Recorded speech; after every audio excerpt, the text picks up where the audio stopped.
Bonjour à tous, aujourd'hui nous abordons un sujet brûlant qui secoue la nation américaine. Alors que les tensions politiques atteignent des sommets, une tentative d'assassinat ciblant un ancien président a révélé des vérités inquiétantes sur notre société. Que se passe-t-il vraiment derrière les rideaux du pouvoir? Quel rôle jouent les médias et les agences gouvernementales dans cette dynamique complexe? Restez avec nous, car nous plongeons au cœur de cette affaire troublante pour découvrir ce qui est en jeu et pourquoi cela nous concerne tous. C'est à nouveau le moment de parler de Trump et de ses affinités avec le nazisme. Revenons à Hitler. Je ne pense pas que ce soit hyperbolique de le dire. C'est une langue proche de celle d'Hitler. L'affinité de Trump pour Hitler a toujours été couverte par un voile de stupidité, mais il fait écho aux paroles d'Hitler.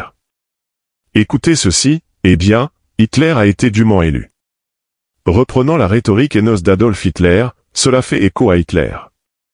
C'est le genre de langage qu'Hitler utilisait dans Mein Kampf, Wehrmacht et Hitler, et monsieur c'est un extrait horrifiant, un extrait fasciste, complètement inspiré de l'Allemagne d'Hitler. Nous devons juste dire que toutes ces personnes sont complices de ce qui est arrivé au président Trump hier. Je voulais jouer cela avant de plonger dans plus de détails alors que nous avons des informations nouvelles et importantes qui viennent de sortir.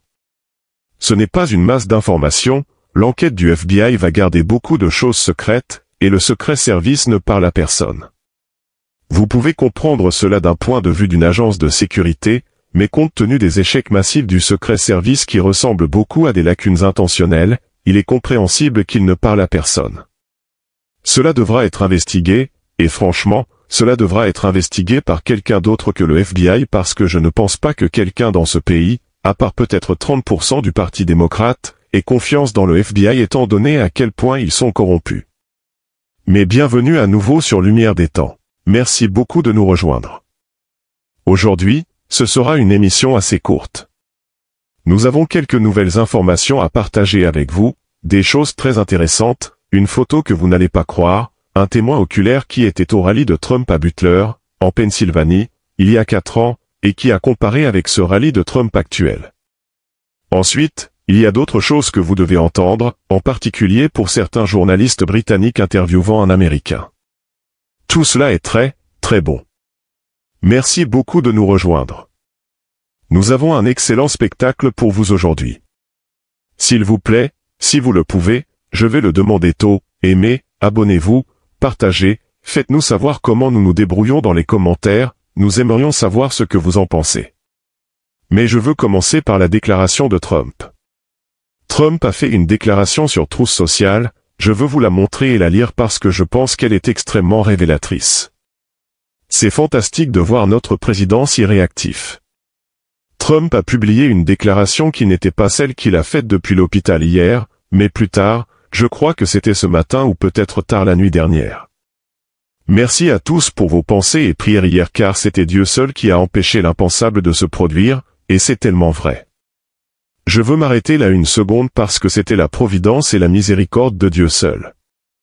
Nous allons approfondir un peu plus ce sujet dans cette vidéo. Franchement, le dispositif mis en place par Dieu à Butler, en Pennsylvanie, pour l'écran de Trump et où il se trouvait, je crois que c'était la providence dès le départ pour sauver la vie de Trump parce que cette balle a manqué d'un pouce. Un pouce à droite ou si sa tête n'avait pas tourné, nous aurions une histoire totalement différente, nous ferions une émission différente et nous vivrions dans un autre pays. Nous ne craindrons pas mais resterons résilients dans notre foi et défiants face à la méchanceté.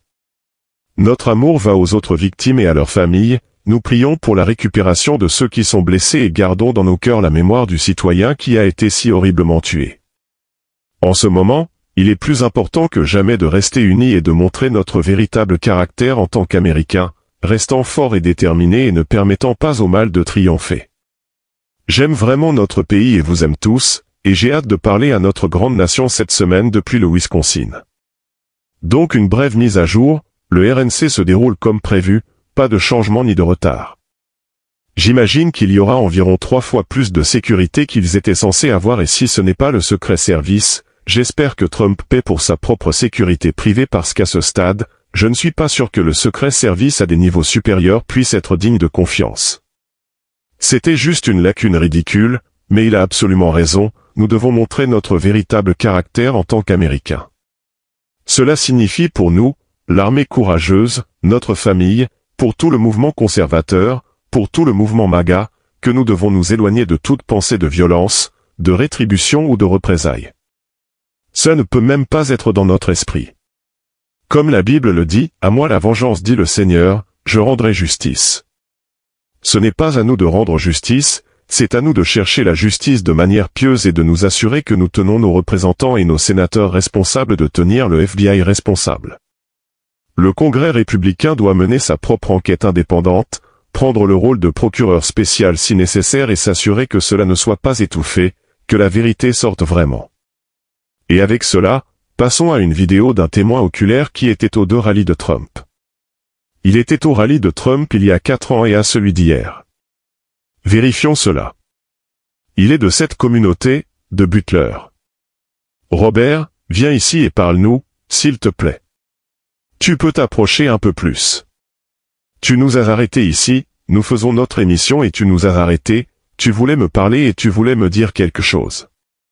Nous venons d'entendre le maire de Slippery Rock parler du rallye de Butler auquel il a assisté. Tu m'as aussi parlé de ce rallye. Dis-moi le message que tu voulais que je comprenne parce qu'il y avait quelque chose de différent à ce rallye par rapport à celui-ci que tu as remarqué. Oui, ma fille et moi sommes allés, je suppose que c'était il y a 4 ans à l'aéroport de Butler, à même pas 5 miles d'ici. C'était un événement tout aussi inspirant, nous étions juste impressionnés. Mais la seule chose que nous avons remarqué en arrivant là-bas, ma fille et moi, nous sommes proches, c'est que l'aéroport a beaucoup de hangars, des bâtiments un peu comme celui-ci mais qui abritent des avions. Chaque toit de chaque hangar avait 3, 4, 5 gars dessus avec des fusils longs. Quand tu dis gars, tu parles des forces de l'ordre avec des fusils longs. Oui, et même certains d'entre eux en position de tireurs d'élite, balayant partout du regard. Ma fille s'est tournée vers moi dès notre arrivée, elle les a immédiatement remarqués. C'était la première chose qu'elle m'a dite, « Oh mon Dieu, papa, regarde ça », et elle a ajouté, « Je ne me suis jamais senti aussi en sécurité de ma vie. » Ce furent ses mots exacts.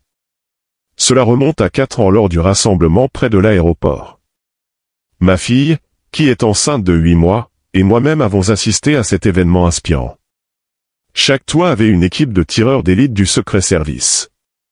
Chaque toit à portée de vue du président Trump était occupé par une équipe de tireurs d'élite du Secret Service, scrutant la foule et surveillant d'autres points élevés. Comparons cela à cette fois-ci. Ma fille, enceinte de 8 mois, voulait vraiment y aller malgré la chaleur et tout le reste, c'était tellement dans nos esprits que nous en avons parlé pendant longtemps. Nous étions tellement impressionnés par la sécurité. La première chose que j'ai faite en arrivant hier a été de regarder tous les toits et je me suis dit que c'était étrange, je ne vois aucun tireur d'élite, rien. Et je trouvais cela bizarre. C'est extrêmement étrange, surtout lorsque vous avez des bâtiments avec des toits à portée de vue du président à moins de 150 mètres. D'après un témoin oculaire, lors du rassemblement de Butler il y a 4 ans à l'aéroport entouré de hangars, il y avait des équipes de tireurs d'élite sur chaque toit. Avançons 4 ans plus tard et aujourd'hui, il y a une seule équipe de tireurs d'élite sur un toit derrière le président, nulle part ailleurs. Mais encore plus choquant, il n'y avait personne sur ces toits. Vous ne pouvez pas me dire qu'une équipe de préparation n'a pas vérifié chaque toit dans ce complexe à moins de 500 à 1000 mètres du président. Pourquoi n'y avait-il pas au moins une personne postée sur chaque toit pour surveiller? C'est impensable et cela semble intentionnel. Le Secret Service, tel que je le connais, planifie tout méticuleusement. Nous avons des problèmes sérieux et des questions sérieuses auxquelles le Secret Service des États-Unis doit répondre, y compris Kim Schittel et l'agent en charge de ce détail. Il doit y avoir des enquêtes sérieuses pour découvrir ce qu'il faisait, avec qui il communiquait et comment. Quelque chose ne va pas. Avant de passer aux commentateurs britanniques, je veux vous montrer 2 choses, une photo phénoménale prise avant ou pendant la fusillade et la raison pour laquelle, par la providence de Dieu, je crois que Donald Trump est encore en vie. Cette photo a été prise par Armon G. Arzanger. Je veux donner crédit à Doug Mills du White House Press Corps pour cette photo. C'est une photo phénoménale. Si vous regardez, vous pouvez voir cette zone encerclée, capturée avec un film à haute vitesse, c'est la balle. La balle qui a frôlé ou manqué complètement le président. Il y a un autre témoin oculaire qui était derrière le président dans la section VIP. Trump faisait ses premiers commentaires après l'accueil, parlant de l'immigration avec un grand écran derrière lui. Il se tournait pour montrer l'écran et lorsque la première détonation a retenti, Trump s'est tourné et a attrapé son oreille. C'était par la providence et la miséricorde de Dieu que cet écran était placé derrière Trump, car en se tournant, la balle est passée à côté de sa tête. Nous savons maintenant qui est le tireur, Thomas Matthew Crook, 20 ans. C'est un jeune homme étrange. Il a fait des dons à des organisations démocrates, ActBlue spécifiquement, bien qu'il soit bizarrement enregistré comme républicain. Ses parents sont démocrates. Il y a peu d'informations sur Thomas Matthew Crook, mais deux choses intéressantes approfondissent le mystère. Je vais vous donner plus de détails sur Thomas Matthew Crook, mais je veux d'abord souligner que c'était la providence de Dieu qui a sauvé la vie de Donald Trump. Merci à Dieu. Il est le seul jeune de 20 ans aux États-Unis sans aucune présence sur les réseaux sociaux. Cela me semble extrêmement étrange et arrangé. Donc, aucune présence sur les réseaux sociaux que quiconque puisse trouver. L'autre chose étrange est qu'il est apparu dans une publicité de BlackRock quand il était au lycée. Je ne sais pas s'il y a quelque chose là, ça pourrait juste être une pure coïncidence, mais c'est une coïncidence très étrange en effet. Nous savons donc qui est le tireur, Thomas Matthew Crook. Nous savons très peu de choses sur lui. Son père, que les médias ont essayé de questionner, leur a essentiellement dit de le laisser tranquille et de se taire parce qu'il essayait de comprendre ce qui se passait. L'homme a un fils mort, un fils maintenant détesté par, vous savez, la moitié voire les trois quarts du pays. Je suis sûr qu'il est détesté par tout le pays, la moitié voire les trois quarts pour ce qu'il a fait et il y a, vous savez, les idiots utiles qui sont tous des extrémistes de gauche pour ce qu'il n'a pas réussi à faire. Je pleure pour le père qui, je pense, ne voulait pas que cela se produise. Et je pleure pour le spectateur innocent qui a été tué et l'autre qui a été blessé. Mais maintenant, je veux passer à un rapport qui, je pense, sera très révélateur en terminant cette diffusion. Eh bien, avant de faire cela, examinons certaines des autres choses que nous savons maintenant et que je veux confirmer. Nous les avons mentionnées dans la vidéo que nous avons faite hier. Je veux confirmer, cela vient de plusieurs sources, mais confirmé par De Bono, ancien agent des services secrets qui a encore des contacts au sein des services secrets. Je veux répéter et confirmer absolument que la directrice des services secrets des États-Unis, Kim Schittle, a refusé à plusieurs reprises les demandes d'une plus grande présence sécuritaire autour du président Trump malgré le fait de savoir que le niveau de menace est catastrophique. Il dit qu'elle devrait démissionner ce soir. Je pense qu'elle devrait être renvoyée ce soir. Je pense qu'elle devrait partir dans l'ignominie. C'est absolument inconcevable ce qu'elle a fait et comment elle a déshonoré les services secrets. Absolument déshonoré. Et maintenant, je veux terminer avec une vidéo que je pense que vous trouverez très intéressante. C'était une émission britannique qui interviewait un Américain, ou du moins il a un accent américain, peut-être qu'il est citoyen britannique mais qui connaît beaucoup plus l'Amérique que beaucoup de vos commentateurs britanniques. Mais il a absolument raison sur beaucoup de choses. L'une des choses dont il parle est ceci juste ici avant que nous ne nous plongions là-dedans. Il va mentionner que Joe Biden, qui était à la télévision, a fait une déclaration disant qu'il dénonce la violence et c'est absolument ce qu'il devait faire. Il a parlé, c'était tout. Mais ce dont il ne vous parlera pas, ce dont les médias ne vous parleront pas, nous avons vu le clip au tout début où les médias ont continué ce battement de tambour de Trump maléfique, Trump mauvais, Trump Hitler, Trump tout, incitant ces gens fous à faire des choses folles qui ont été répétées par Joe Biden. Il a répété à plusieurs reprises la semaine dernière que l'affrontement avec Trump était une mauvaise nuit. Le président des États-Unis a ajouté, c'était lors d'un appel avec des donateurs, dont nous avons fini de parler du débat, il est temps de mettre Trump dans le viseur. Est-ce qu'il voulait littéralement mettre Trump dans le viseur d'un fusil de sniper? Je ne sais pas. Je ne dirai pas cela. Je ne sais pas ce qui se passe dans le cœur de cet homme, mais le fait qu'il ait utilisé ces mots est au moins imprudent. Et maintenant, regardez ce monsieur de la BBC et l'émission Débat. Allons-y. Ces scènes sont vraiment choquantes venant des États-Unis, une autre tentative d'assassinat de quelqu'un qui se présente à une élection aux États-Unis. Beaucoup de questions sont posées sur la sécurité là-bas. Pourquoi ce tireur a-t-il été autorisé à se rapprocher autant, à une telle proximité, sur un toit près de Trump pendant un rassemblement, un rassemblement avec des familles et des enfants présents.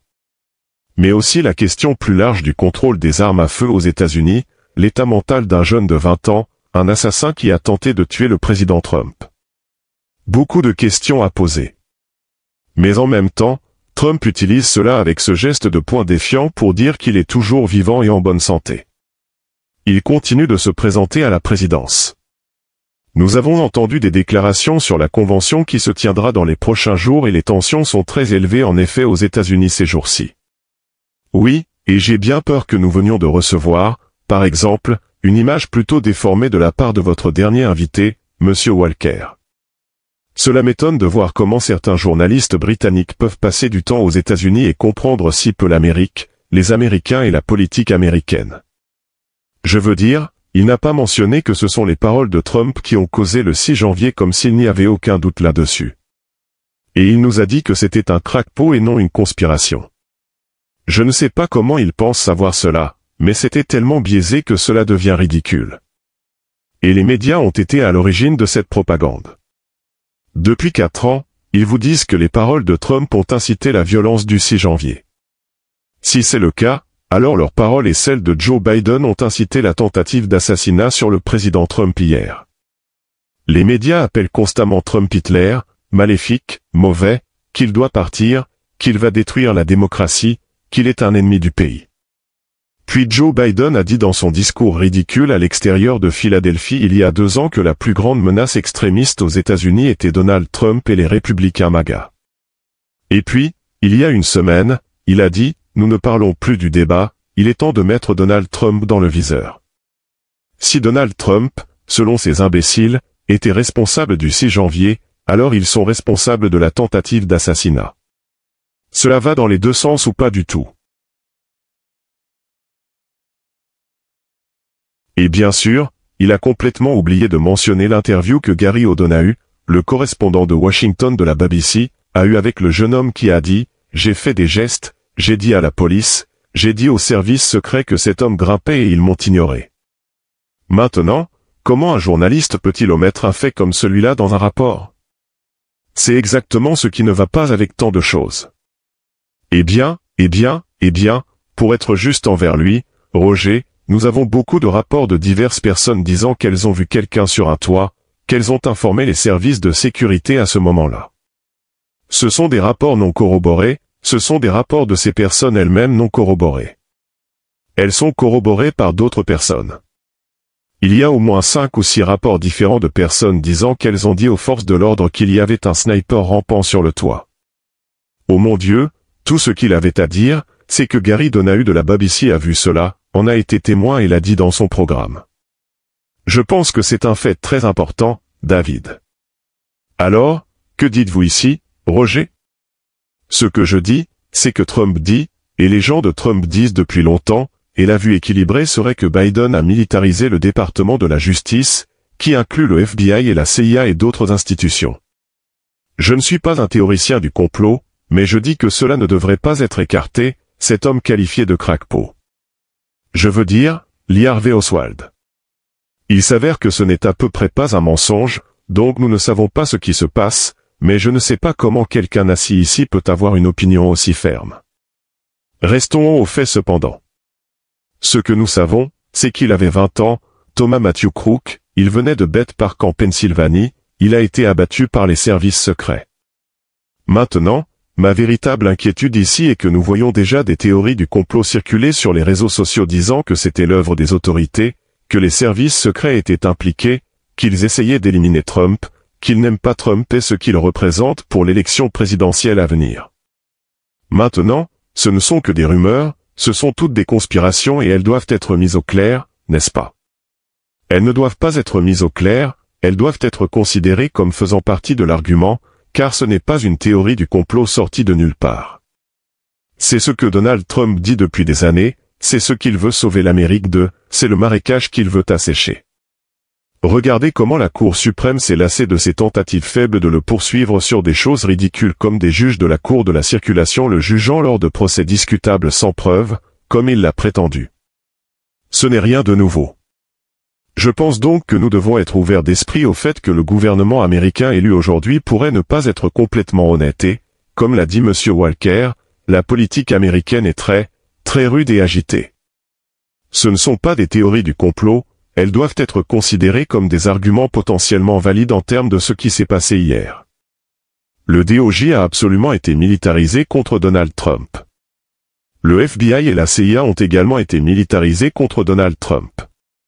Toute la non-sens de l'espionnage sur sa campagne en 2016, la supercherie de la Russie, tout cela était un effort coordonné entre le FBI et la CIA.